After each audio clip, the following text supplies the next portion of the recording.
As we've been talking about, our president is marking 6 months in office, and his focus remains on a campaign promise of quelling illegal immigration here in the United States.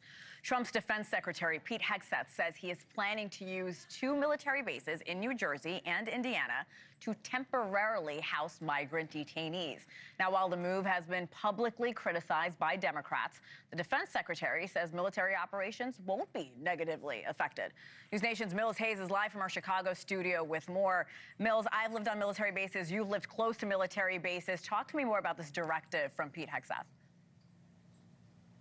Hi, Hannah. Well, Defense Secretary Pete Hegseth is pushing a plan to temporarily house detained migrants at 2 military bases, Camp Atterbury in Indiana and Joint Base McGuire-Dix Lakehurst in New Jersey. And in letters to lawmakers obtained by New Jersey Spotlight News, Hegseth reassured them this move is, quote, for temporary use by DHS to house illegal aliens. This will not negatively affect military training operations, readiness, or other military requirements.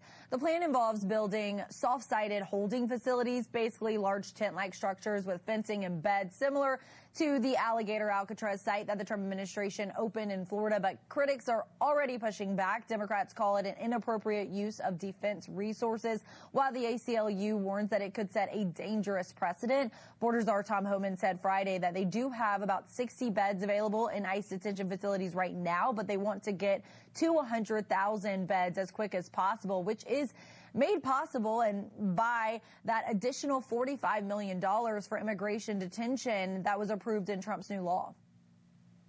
I woke up one morning, we had less than 200 beds. We'll fill them by half a day. So we're constantly having to change flight arrangements and move deportations as quick as we can to empty beds. We shouldn't be in that position. And Hannah, no word yet on when migrants could be sent to the bases, but it does highlight the pressure that federal officials face to find more space. Mills, as soon as I read the story, I wondered, has the U.S. done this before?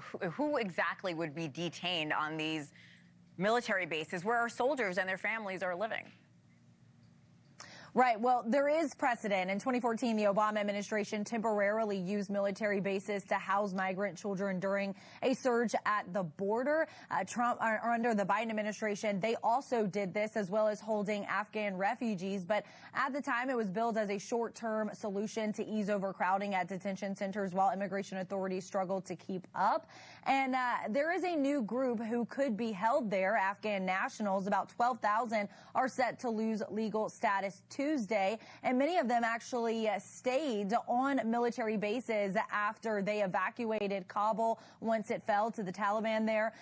And these bases could hold those same refugees before possible deportation to Taliban-controlled Afghanistan. Representative Herb Conaway, one of the lawmakers that Hegseth sent that letter to, condemned the move in a statement, writing the absolute lack of humanity one must possess to abandon, let alone detain, the very Afghans we took in after they stood up to the Taliban alongside U.S. armed forces. These brave individuals are heroes and patriots, not illegals or criminals.